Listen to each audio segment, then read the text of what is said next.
Hello, ಇವತ್ತ ನಾವು ಇಲ್ಲಿ ಸೇರಾಕ ಏನು ಕಾರಣ ಅಂತಂದ್ರೆ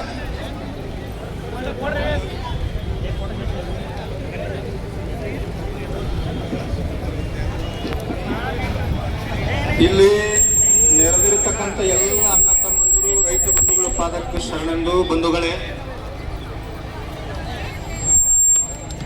ಜಿಲ್ಲಾಧಿಕಾರಿಗಳಿಗೆ ವಿನಂತಿ ಮಾಡಿಕೊಳ್ಳುತ್ತೀನಿ. 3 ದಿನಕ್ಕೊಮ್ಮೆ ಬಂದು ಹೋರಾಟ ಮಾಡಕ್ಕೆ ಇದೇನು ಹುಡುಗಾಟಿಗೆ ಜೀವನ ಅಲ್ಲ. ಜಿಲ್ಲಾಧಿಕಾರಿಗಳಿಗೆ ಇಲ್ಲಿ ತನ ನಾವು ಗೌರವ ಕೊಟ್ಟಿವಿ, ಸ್ವಾಭಿಮಾನದಿಂದ ಹೋರಾಟ ಮಾಡಿವಿ, 3 ಸಾರಿ ಹೋರಾಟ ಮಾಡಿ ಮನವಿ ಕೊಟ್ಟಿವಿ. ಅವರು ನಾಳೆ ಬಿಟ್ಟು ನಾಡದ ಹಿಂದೆ ತಗೊಳಕ್ ಹಚ್ತೇನ್ರಿ, ಸೀಸ್ ಮಾಡ್ತೇನ್ರಿ, ಲಾಕ್ ಮಾಡ್ತೇನ್ರಿ ಅಂತ ಹೇಳ್ತಾರ.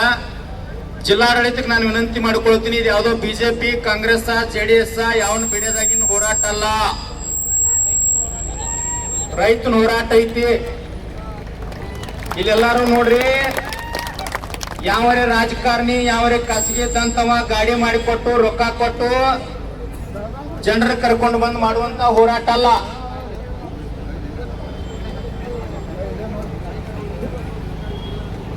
ಆಂಬ್ಯುಲೆನ್ಸ್ ಬಿಡ್ರಿಪ್ಪ, ಹೋಗ್ಲಿ ಬಿಡ್ರಿ, ಆಂಬ್ಯುಲೆನ್ಸ್ ಬಿಡ್ರಿ. ಅದಕ್ಕೆ ಜಿಲ್ಲಾಧಿಕಾರಿಗಳಿಗೆ ಕೊನೆಯದಾಗಿ ನಾವು ವಿನಂತಿ ಮಾಡಿಕೊಳ್ಳುತ್ತೇವೆ,